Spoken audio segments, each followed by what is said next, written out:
धन्यवाद सभापति महोदय।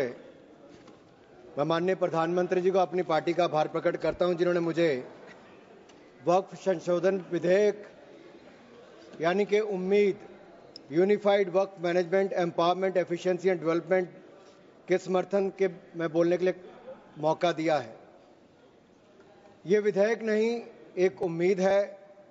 इस उम्मीद में एम्पावरमेंट है, एफिशिएंसी है, डेवलपमेंट है और कहीं ना कहीं इसी को देखकर आज जहां देश भर के लोग इसके समर्थन में हैं, वहीं Catholic bishop conference of India, church of Bharat, Kerala council of churches, Kerala Catholic bishops council और all India Sajjada Nashin council, मुस्लिम राष्ट्रीय मंच जैसी अनेक संस्थाओं ने, चर्च से लेकर मुस्लिम की अन्य सभाओं ने इसका समर्थन किया है। उसके लिए भी मैं उनका बहुत बहुत आभार प्रकट करता हूं।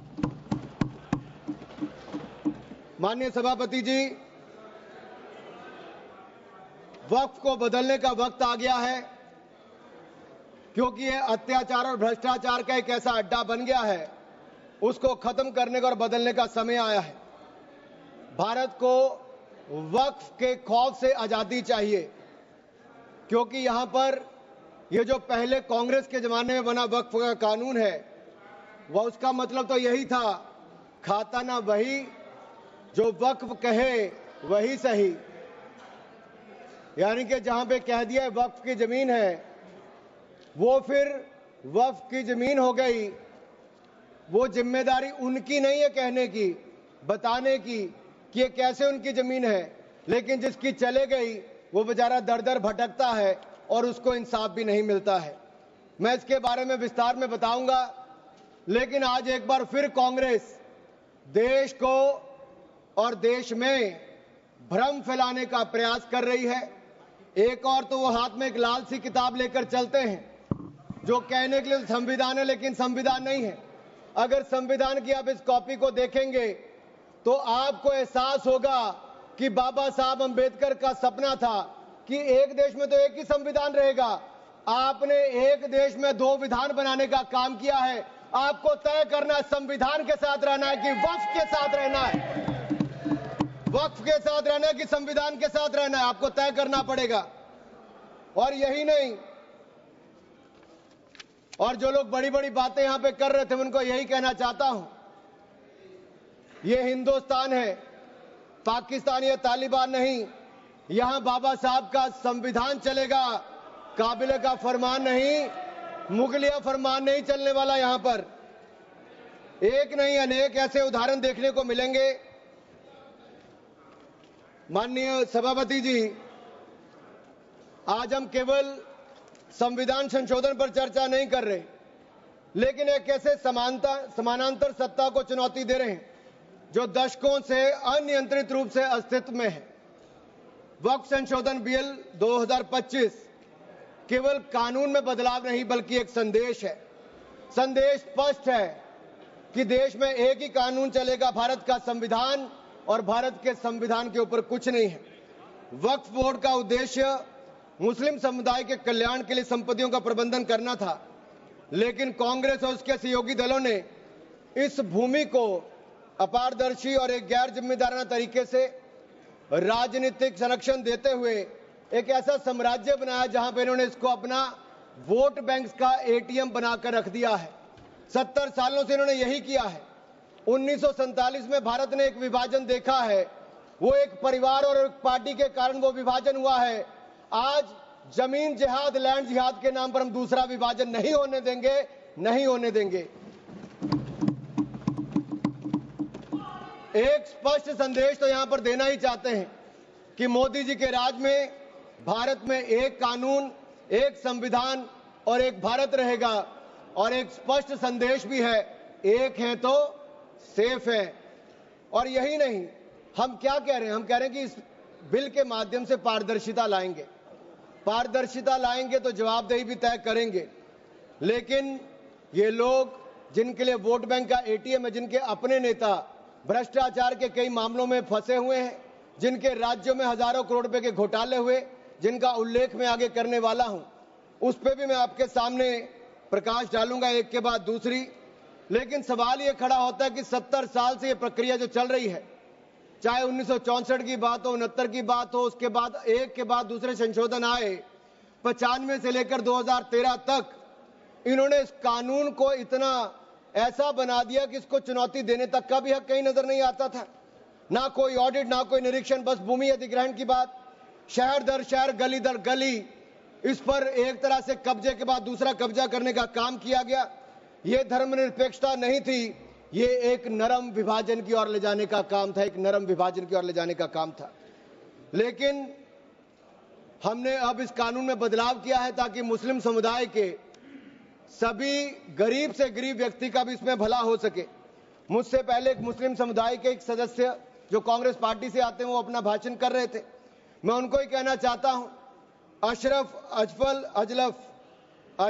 अजलफ और अर्जल, क्या इनमें भी कोई अंतर है? और राहुल गांधी जी से पूछना चाहता हूं, और अखिलेश जी यहां पर पहले ज्ञान बांट रहे थे थोड़ा सा, क्या मुस्लिम समुदाय में भी जातियां हैं? क्या भेदभाव है? क्या छुआछूत है? लाल टोपी वालों का मैं बताऊंगा भी 2017 में जब आपकी सरकार आने से पहले घोटाले कितने थे? एक नहीं अनेक, लेकिन इनके काले कारनामे आज खत्म हो जाएंगे सर। ये विधायक कांग्रेस की तुष्टीकरण की राजनीति का अंतिम संस्कार करने वाला है, मैं विश्वास दिलाना चाहता हूं। This will be the last nail in the coffin of Congress politics of appeasement. अगर आप देखिए, इन्होंने इससे पहले भी पंडित जवाहरलाल नेहरू जी ने पहले तो देश के विभाजन करने में वो काम किया, उसके बाद धारा 370-35 से देकर ऐसे जख्म दिए कि हजारों लोगों की मृत्यु हो गई। लेकिन ये नरेंद्र मोदी जी की सरकार थी जिसने धारा 370-35 को सदा के लिए खत्म करने का काम किया है। यह हमारी प्रतिबद्धता थी मुस्लिम समुदाय की बहनों की ओर। जो ट्रिपल तलाक से निजात दिलाने का किसी ने काम किया तो नरेंद्र मोदी की सरकार ने किया है।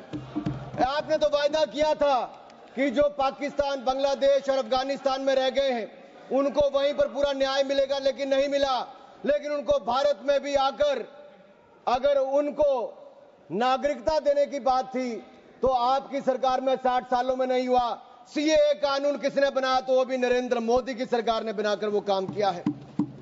मैं एक बात और इसमें कहना चाहता हूं, अगर इसमें एक के बाद दूसरा देखा जाए, कांग्रेस ने कहीं ना कहीं और कांग्रेस के सहयोगी दलों ने वोट बैंक के लिए संविधान का सौदा कर लिया है, और ये सौदा ही किया है। तभी तो हमने एक के बाद दूसरे उदाहरण देकर कहा कि आपने कैसे उसको अपना वोट बैंक किया, एटीएम बना के रखा। लेकिन ये जो बिल है ये अन्याय की जड़ पर प्रहार है, और इस प्रहार के बाद सबको न्याय, न्याय और न्याय ही मिलने वाला है। हमने कहा है कि प्रत्येक वक्फ संपत्ति रजिस्टर हो, पंजीकृत हो, उसके आंकड़े होने चाहिए, और हर झगड़ा कानून के अंतर्गत हल हो, किसी डर और भय के अंतर्गत ना हो। आपको इस बात का क्यों डर है? अगर किसी को न्याय मिलता है, ट्रिब्यूनल के बाद अगर कोई हाई कोर्ट, सुप्रीम कोर्ट जाना चाहता है तो आप क्यों रोकते हो? देश में हर कानून के अंतर्गत, चाहे इनकम टैक्स का हो या कोई भी हो, आप एक के बाद दूसरे कोर्ट जा सकते हो। लेकिन वक्त में ये कानूनी रोक क्यों लगाकर रखी थी? ये बिल जो कहा गया किसी धर्म के खिलाफ, ये बिल किसी धर्म के खिलाफ नहीं है। यह बिल भ्रष्टाचार, धोखा और धार्मिक सामंतवाद के खिलाफ है, और हम इसके खिलाफ रहेंगे। ये बात स्पष्ट है कि ये आस्था का विषय नहीं है। As long as prime minister Modi is the PM, the shops of appeasement will remain shut. This bill is not about Hindu versus Muslim. This is law versus lawlessness, constitution versus corruption, Bharat versus internal partition. और ये partition एक बार हो गया, अब आपके कारनामों के कारण बार बार नहीं होने देंगे। सर, मैं एक अंतर्राष्ट्रीय स्तर पे क्या परिस्थितियां वो थोड़ा बताना चाहता हूं।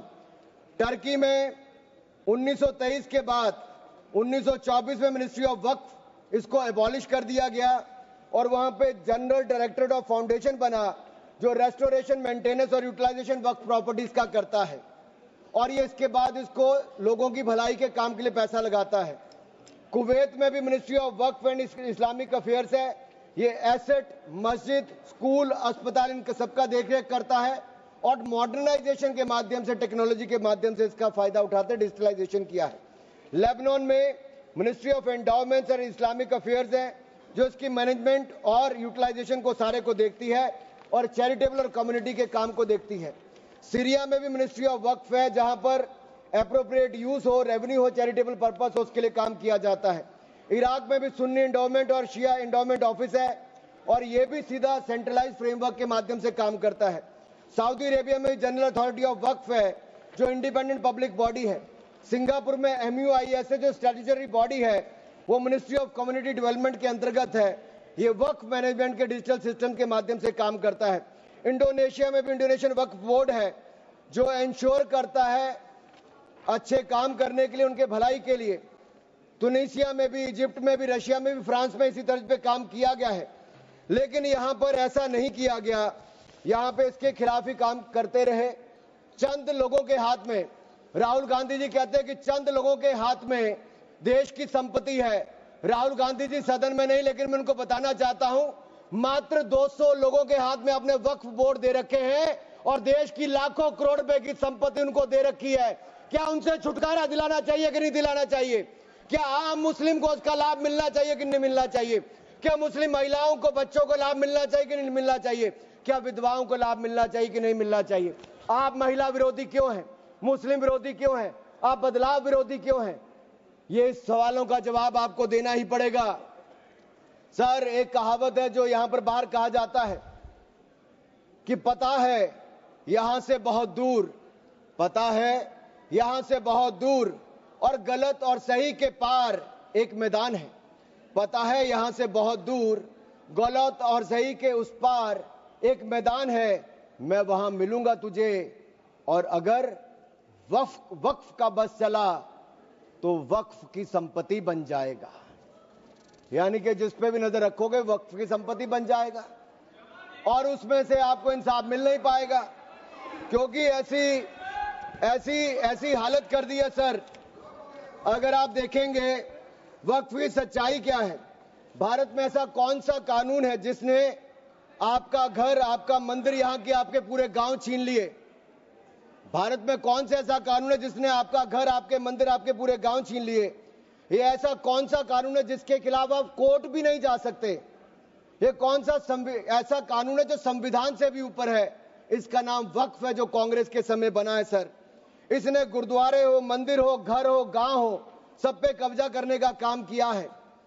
एक तुगलकी भी फरमान है सेक्शन 40, इसमें दान देने वाला किसी भी धर्म का हो सकता है लेकिन देखभाल करने वाला मुसलमान ही होना चाहिए।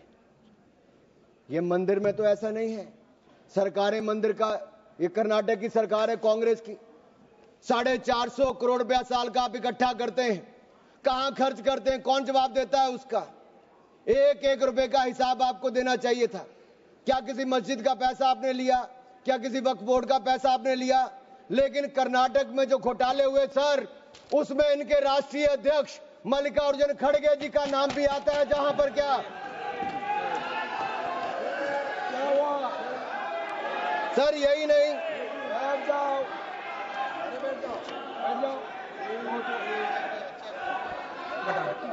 सर, मैं इसको माननीय नहीं सर, मैं सबूत के रूप में सर मैं लाया हूं सब कुछ। मैं बोल दिया सर, ऐसा गिवन द डिसीजन, निर्णय दे दिया बस। प्लीज सर, नाम नहीं लेता सर, मैं नाम वापस ले लेता हूं सर। बड़ी मुश्किल से परिवार के बाहर सर, इसमें सर मैं टेबल कर देता हूं सर, मैं टेबल कर देता हूं सर। ये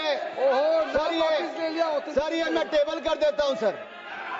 सर, आपकी अनुमति हो तो मैं ऑथेंटिकेट करके टेबल कर देता हूं सर। जी, नाम वापस ले लिया। एक मिनट, वापस ले लिया। ठीक है, एक मिनट, आप सब बैठिए, आप सभी लोग बैठिए, आप सब लोग बैठिए। माननीय वेणुगोपाल जी, प्लीज सर, वी आर कौन सा रूल में बोल रहा है आप? to sir, 352. while a member is speaking to of the नाम डिलीट कर दिया, बताइए। sir. हमने कैसे नहीं नो एक मिनट आप लोग मत बोलिए। माननीय वेणुगोपाल जी, हमने नाम एक्सपांस भी डिलीट भी कर दिया और उन्होंने भी वापस ले लिया। उसके बाद और क्या है? उसके बाद क्या है?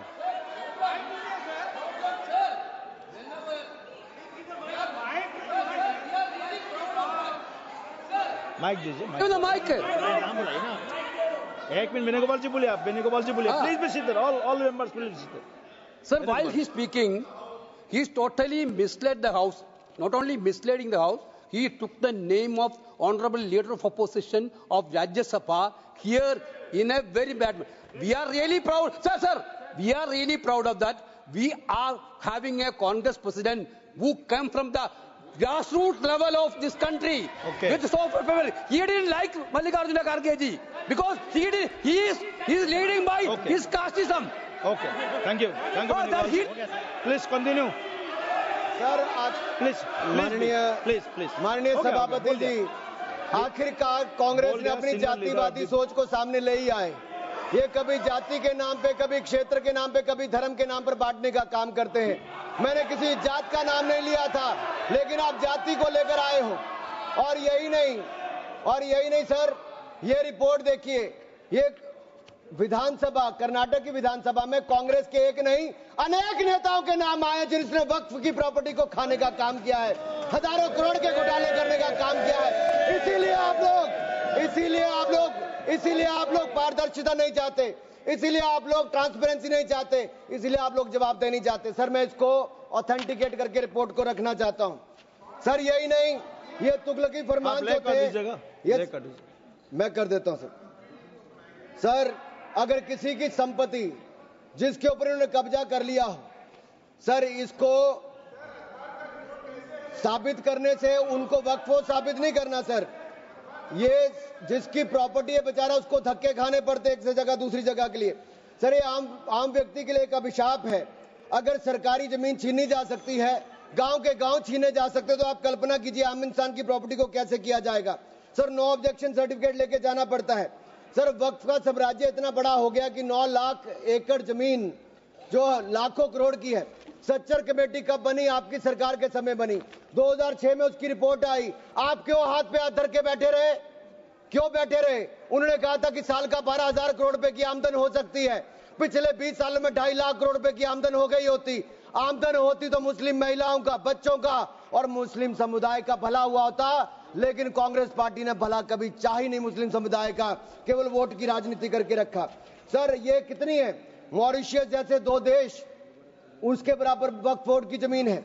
सिंगापुर जैसे 5 मिनट और मैं खत्म कर रहा हूं सर। मालदीव जैसे 12 देश, उसके बराबर वक्फ बोर्ड की जमीन है। सर लालू प्रसाद यादव जी जो सदन के सदस्य नहीं लेकिन आपकी सरकार में मंत्री थे, तब उन्होंने कहा था पटना की डाक बंगले की जमीन भी वक्फ बोर्ड खा गया, सरकारी गैर सरकारी जमीनें वक्फ बोर्ड खा गया। ये किसी और ने नहीं, लालू प्रसाद यादव जी ने कहा था। आप उस पर क्या कहना चाहते हो? ऑन रिकॉर्ड के पे कहा है। गरीब मुसलमान भी सर इस कानून का शिकार रहे। सर राजस्थान में रामगंज में वक्फ बोर्ड द्वारा मुसलमानों की जमीनें खाली करा दी, मुस्लिम महिला मर गई। उत्तर प्रदेश में लाल टोपी वालों की सरकार में, सर ये लाल टोपी के काले कारनामे उत्तर प्रदेश में देखे हैं। इनके उस समय के मंत्री ने सैकड़ों एकड़ जमीन खा गए वहां पे बैठ के आप लोग। सर यही नहीं, काले कारनामे इनके और भी हैं सर। मैं सर ये सारा आपकी इजाजत से, सर ये मुस्लिम विरोधी भी है, महिला विरोधी भी है, पसमंदा विरोधी भी है, अहमदिया विरोधी भी है, बोरिया विरोधी भी है। सर यही नहीं, प्लीज बैठिए सर यही नहीं, आपका बारी आएगा, आप ये गरीबों के उत्थान के लिए तब भी कुछ नहीं कर पाए सर। आप बैठिए सर। ठीक रिकॉर्ड रखने का इन्होंने कुछ नहीं किया सर। हम क्या कहते हैं, शिया हो, अहमदिया हो, महिला हो, पिछड़े वर्ग के मुस्लिम समुदाय के लोग हो, उनको इसका सदस्य बनाइए। आप क्यों उसको इसका सदस्य नहीं बनाना चाहते? आप मुस्लिम समुदाय में भी जातिवाद करते हो, उनके भी पिछड़े मुसलमानों को नहीं रखना चाहते। सर यही नहीं, sir Waqf is a state with in state. ये मुसलमानों का हक मारने का काम किया गया सर। यही नहीं सर, मैं आपको बताना चाहता हूं, 0 अकाउंटेबिलिटी है वक्फ बोर्ड की, 0 अकाउंटेबिलिटी। कैसा क्यों है सर? सर मनमोहन सिंह जी ने कहा था, कह सकता हूं, वेणु जी के नहीं कह सकता, कह देता हूं, पूर्व प्रधानमंत्री ने कहा था, आप सोच लेना किसने कहा था। पूर्व प्रधानमंत्री ने कहा था, Muslim must have first claim on our resources. एक सदा हिंदू विरोधी रहे हैं, ये केवल मुसलमानों के पक्ष में किया, लेकिन आपने मुसलमानों के लिए कुछ नहीं किया। अगर मुसलमानों को पक्के मकान, पीने का पानी, अच्छी शिक्षा, भोजन, ये सब किसी ने दिया है तो नरेंद्र मोदी जी की सरकार ने दिया है। धन्यवाद। यही नहीं सर, सर 3 मिनट में, और सर खत्म कर रहा हूँ। 1 मिनट में खत्म कीजिए सर 1 मिनट में हो नहीं पाएगा सर ये देखिए सर, मैं रिपोर्ट लाया हूं सर, कहां से कहां तक इन्होंने राज्य दर राज्य कैसे हिंदुस्तान की जमीनों पे कब्जा किया है। सर ये देखिए सर, आंकड़े आपको दिखाते हैं, एक राज्य नहीं सर, केरल में ये कहते तो हैं कि ये वायनाड के बेटे हैं, बेटी हैं, लेकिन वहां पे भी वक्फ का कहर जारी है सर। पापी वोट बैंक का सवाल है, आप वायनाड में भी चुप रहते हो, कुछ करते नहीं हो, और वायनाड का रहनुमा कहने वाली आज गायब है और वहां पर भी उनकी संपत्तियों पर हो रहा है सर। इसलिए चर्च ने भी कहा सर, केरल में तो रोज ऐसे हो रहा है सर, बेलगाम हो चुका वक्फ बोर्ड, किसानों, मजदूरों, हिंदुओं की जमीनों को इविक्शन नोटिस दे रहा है सर। एर्नाकुलम में सर 404 एकड़ जमीन पर दावा ठोक दिया है, 604 पिछड़े ईसाई और हिंदू परिवारों के घर छीन लिए। त्रावणकोर में सर राज परिवार की जमीन खा गए। केरल में कांग्रेस और वामदल ने मिलकर बिल पास कर दिया। कर्नाटक में 15,000 एकड़ की कहानी मैं आपको बता चुका हूं। तिरुचिरापल्ली में सर इन्होंने एक गांव में 1500 साल पुराने प्राचीन मंदिर के साथ लगती जमीन सर, इस पे कब्जा करने की बात कही सर। सूरत के नगर निगम में सर मुगलों की संपत्ति बताने का काम किया सर। नगर निगम को भी सर बेट द्वारका के 2 द्वीपों पर दावा ठोक दिया है। क्या भगवान कृष्ण से पहले इस्लाम धर्म आ गया था? क्या भगवान कृष्ण से पहले इस्लाम धर्म आ गया था सर? यही नहीं, कल क्या आनंद भवन और नेशनल हेरिटेज पर आकर मैंने अभी बार सुना था कि आनंद भवन और नेशनल हेरिटेज पर वक्फ बोर्ड अपना दावा ठोकने वाले हैं, तो दे दोगे क्या? और यही नहीं सर, एएसआई संरक्षित स्मारकों पर भी सर यही नहीं सर, कर्नाटक में 53 ऐतिहासिक स्मारकों को वक्फ संपत्ति घोषित कर दिया है सर। यही नहीं सर, हम्पी सर्कल में 6 ऐसा संरक्षित कर लिया सर। यही नहीं सर, एएसआई के 120 प्राचीन स्थानों पर भी इन्होंने ऐसा किया है सर। ये किसान कल्याण की तो राहुल जी बात करते हैं, लेकिन कर्नाटक में इनकी सरकार में 15,000 एकड़ जमीन किसानों की छीनने का काम आपकी सरकार ने आपके वक्त में किया है सर। ये किसान विरोधी है, ये महिला विरोधी है, और मैं इन सबसे कहना चाहता हूं सर, ऐसे काम नहीं चलेगा। ये कहते हैं कि पुराने कानून के तहत न्याय मिल जाएगा सर, न्याय नहीं मिलता सर 1 मिनट सर। आप देखिए, वक्फ की आय जो 12,000 करोड़ रुपया साल होनी चाहिए थी, आज 1,30,00,000 रुपया रह गई है। कौन खा रहा है पैसा वक्फ बोर्ड का? कांग्रेस के नेताओं के नाम आते हैं सर। यही नहीं, पश्चिम बंगाल में 1100 करोड़ रुपए का, तमिलनाडु में 2000 करोड़ रुपए का, महाराष्ट्र में हजारों करोड़ रुपए के घोटाले हुए। इन सब की सरकारों में कहे गए, मैं सारे सबूत लाया हूं, सारी रिपोर्ट्स लाया हूं। आपका अनुरोध करता हूं सर कि सारे के सारे ऑथेंटिकेट करके मुझे रखने का मौका दिया जाए। ये विपक्षी दल, क्योंकि ये भ्रष्टाचार में जुड़े हुए हैं, हम वक्फ बोर्ड के भ्रष्टाचार को खत्म करना चाहते हैं। धन्यवाद सर। बस ये तेरे आखिरी लाइन है सर, ये नेशनल हेरिटेज में छपा है कि महाराष्ट्र में हजारों करोड़ रुपए का घोटाला, महाराष्ट्र में छपा नेशनल हेरिटेज में, और नेशनल हेरिटेज के घोटाले के रूप में कांग्रेस के एक नेता बेल पर है जो अपनी सेवाएं यहां पर दे रहे हैं। उसी नेशनल हेरिटेज में लिखा गया है, ये कांग्रेस पंचतंत्र का वो बंदर है जहां रोटी के बंटवारे के नाम पर ये सारी रोटियां खा जाते हैं सर। सर, ये मंदिरों की जमीन संपत्ति के नाम, ये विशेष कानून इसके लिए क्यों नहीं है सर? ये वक्फ के लिए क्यों है सर? इनका विचार साफ नजर आता है सर। ये मंदिरों का सोना पिघलाकर ये तब तो ले जाते हैं, लेकिन भ्रष्टाचार के नाम पर जमीन पर कब्जा करने के लिए वक्फ बोर्ड बना देते हैं सर। हमारी सरकार वक्फ को पारदर्शी और जवाबदेह करना चाहती है। सेक्शन 30 सेक्शन हमारे 40 पास काफी वक्ताओं का लिस्ट है, सबको बोलने का मौका सर, देना है। लास्ट 30 सेकंड में समाप्त last 30 second sir. Yes. Sir, आपने कहा था कि कोई बीच में टोका टोकी नहीं करेगा, लेकिन इन्होंने तो एक ऐसा जमींदार खड़ा कर दिया है जो एक नहीं अनेक ऐसी हजारों करोड़ रुपए की संपत्तियां खा गए। और कर्नाटक के कुछ नेताओं के, कांग्रेस के नेताओं के नाम है सर, ले सकता हूं, जिनके रिपोर्ट में नाम आया सर, विधानसभा में रिपोर्ट आई है सर। सिटिंग विधायक है, पूर्व विधायक, पूर्व मंत्री, राज्यसभा के प्रतिपक्ष के नेता हैं। ये वक्त की प्रॉपर्टियों पे कब्जा करने वाले, पैसा खाने वाले हैं। और यहां तक कि एक 5 स्टार होटल का भी सुलह कराने के लिए इन्होंने कही। सर, मैं इतना ही कहना चाहता हूं, ये बिल मुस्लिमों के जीवन में एक बड़ा बदलाव लाएगा। हर वर्ष हजारों करोड़ कमाने का प्रावधान करके दिखाएगा।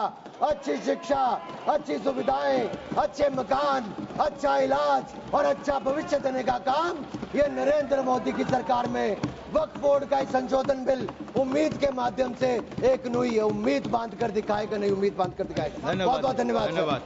माननीय सदस्य।